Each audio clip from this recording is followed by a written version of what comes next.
Salut les amis, coucou les petits loups. J'ai eu pas mal de soucis en écrivant le script de cette vidéo. J'ai dû réécrire au moins une dizaine de fois. Et puis je me suis dit, allez, il faut que je la publie. Donc je vous publie la vidéo telle qu'elle est en état en ce moment. Alors, le titre c'est « Est-ce que Nikon se moque de ses clients ?» Sous-titre 1, une ouverture de f2.8, est-ce indispensable, utile ou pratique? Sous-titre 2, comment faire des économies en achetant un 24-70? Allez, on y va. Alors, restez bien jusqu'à la fin de cette vidéo, c'est très important pour la compréhension générale de cette vidéo et des petits soucis que j'ai eu à l'écrire. À la fin de cette vidéo, je vous mettrai un tableau qui sera assez troublant. Enfin, troublant dans la mesure où on aura exactement des réponses à nos questions, de savoir si c'est utile d'avoir une ouverture de 8 plutôt que 4. Et vous verrez que se priver pour acheter un zoom f2.8 plutôt que 4, c'est pas forcément un bon plan. Alors, est-ce que Nikon se moque de ses clients? Je vous explique tout ça. Alors, avertissement, au cours de cette vidéo, je vais vous parler d'un 24-70 f2.8 et d'un 24-70 f4. Je ne dis à aucun moment que le f2.8 est moins bon ou meilleur que le f4, sachant que Nikon fabrique ces deux optiques, ce qui sous-entend qu'il ne fabrique pas de la merde. Qu'est-ce qui vous préoccupe le plus pour vous? Faire de belles photos sans vous préoccuper des autres ou savoir que vous avez entre les mains un objectif qui est cher? Nikon et les autres fabricants nous ont offert les étoiles avec leur boîtier hybride et nous, pauvres cochons à qui on donne des perles, on en est encore à demander la lune. En effet, dans le viseur d'un hybride, on voit toutes les modifications que l'on peut faire au niveau de ces réglages. Colorimétrie, ouverture du diaphragme, etc. Les obturateurs sont silencieux, à tel point qu'on ne sait pas si on a fait de photos. Je vous rappelle qu'à une époque, la chasse photographique, les mecs, ils essayaient par tous les moyens d'atténuer le bruit fait par les obturateurs. Là, c'est silencieux. Les péloches, en général, étaient de 100, 200, 400 ISO. Pour le commun des mortels, hein, bien évidemment. Quoi qu'on en dise, l'autofocus est très performant. Je vous rappelle qu'il n'y a pas si longtemps, on faisait encore la mise au point à la main, avec toutes les erreurs d'interprétation possibles, à savoir de mauvaises dioptries, on fait la mise au point par rapport à notre vue, et hop, on est soit trop loin, soit trop près, par rapport à la mise au point juste. Très souvent autour de moi, j'entends des photographes dire « ça m'a coûté un bras une jambe pour m'acheter mon optique ». S'offrir une optique lumineuse telle que le 24-70 f2.8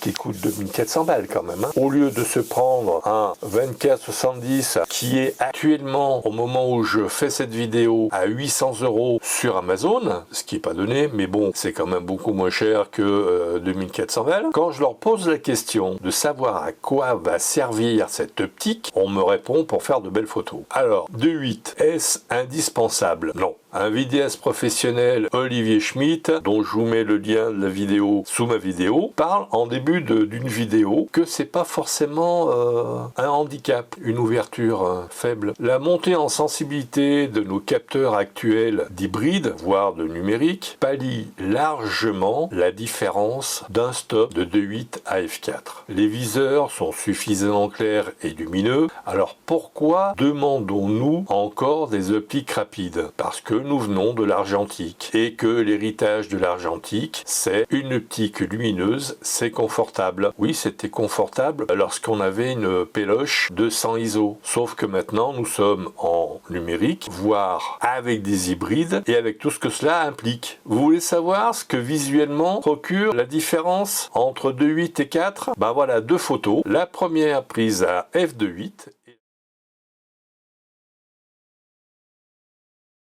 et la seconde à f4.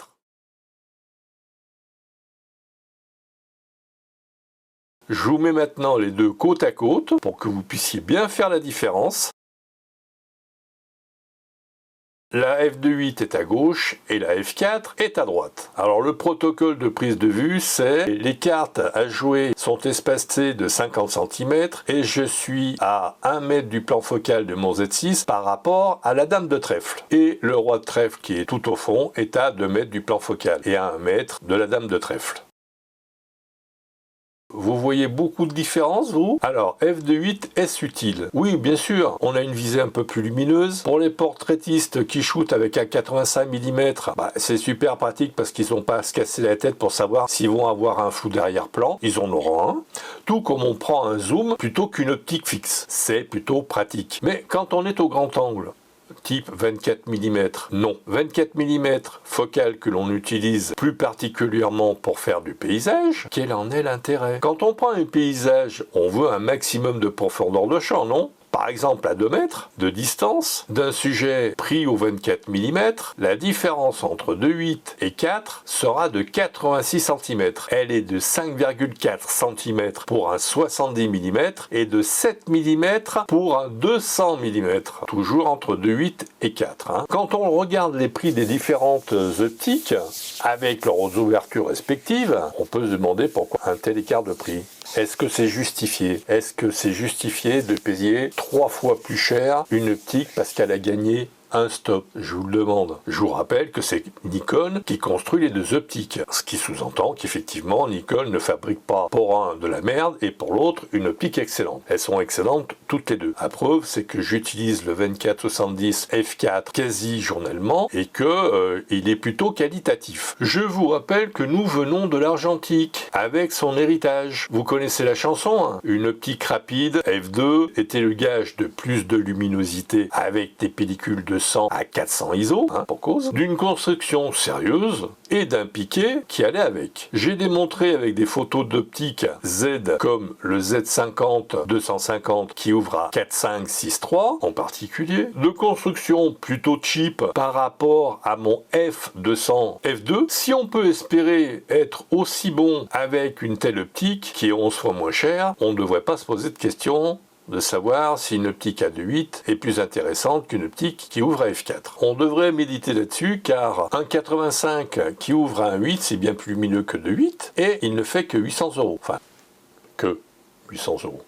Donc, un 24-70 f4 plus un 85 mm f1.8 qui est bien plus lumineux que 2.8, du coup, nous ferait économiser 800 €. D'où le sous-titre comment économiser en achetant un 24-70. À la fin de la vidéo, je vous mettrai un tableau avec les focales de 24 mm, 50, 70, 200 et 300 mm pour bien faire le parallèle entre 2.8 et 4. Allez jusqu'au bout pour le voir. Allez, faites l'effort, c'est édifiant. Alors, pratique, oui, bien sûr. Avec l'ouverture de 8, on peut faire des petits portraits sympas, mais f4 aussi. Si l'on prend un 70 jusqu'à 100 mm, on détache bien le sujet du fond, sans se casser les nénettes, et ce, à des prix, disons, plus raisonnables pour nos porte-monnaie. Oui, f2.8 c'est pratique, mais f4 aussi. Sans se poser la question, on aura des jolis flous d'arrière-plan. À f4, avec une distance de prise de vue de 2 mètres, pour faire un joli portrait, à 70 mm,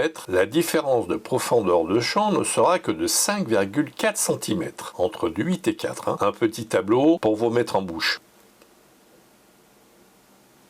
Regardez bien le tableau. Bien sûr que l'on peut se faire plaisir à acheter un 2.8 plutôt qu'un F4, mais se saigner aux 4 veines pour acheter des optiques plus chères, pour quelle différence? Je vous rappelle que Nikon fabrique des deux zooms, c'est-à-dire qu'il ne sous-traite pas un zoom F4 pour fabriquer cheap et le 2.8 pour fabriquer top. On est bien d'accord. D'autant que le 24-70 F4 est un S, donc S comme supérieur, j'imagine, mais c'est un S, c'est pas normal. Donc payer 3 fois plus cher pour avoir une ouverture de mieux, enfin c'est vous qui voyez.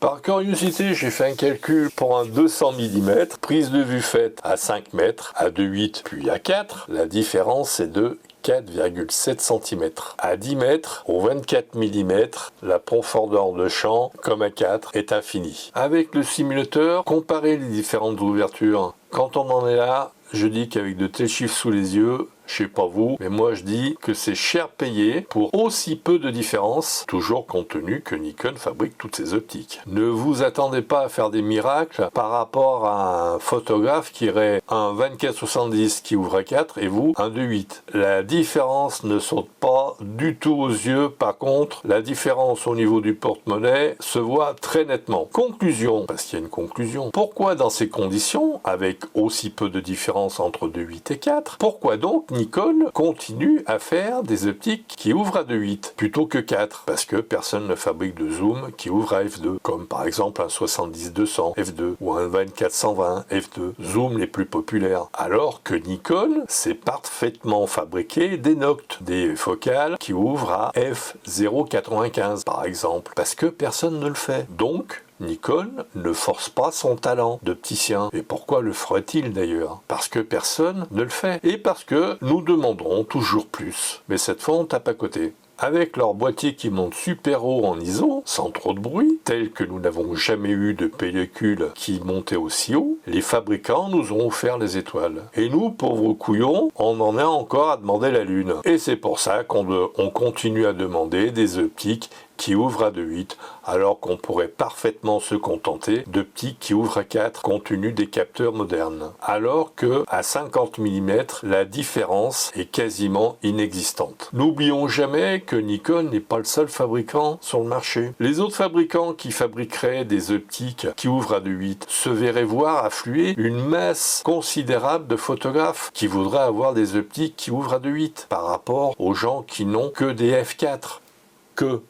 Des f4 entre guillemets. Je vous rappelle que nous avons hérité de l'argentique avec toutes les habitudes qui vont avec. À une époque d'ailleurs, le f4 c'était waouh. C'est un peu comme les voitures qui font rêver et qui montent à 250 km/h alors qu'en France on ne doit rouler qu'à 130 km/h max. Alors petite précision pour le tableau, en fonction des focales, j'ai pris des distances de prise de vue réalistes. Je n'ai pas pris une mise au point de 1 mètre pour un 300 mm ni un 50 mètres pour un 24 mm. Ça aurait été ridicule. Mettez en pause et regardez bien le tableau pour bien comparer les différences de profondeur de champ à 2.8 et 4. Avant de faire ces tests, je n'avais pas vraiment une notion que ces différences étaient aussi minimes et aussi minces. À vous de voir. Si vous avez aimé cette vidéo, likez, partagez, abonnez-vous, faites abonner. Merci pour votre écoute et à très vite.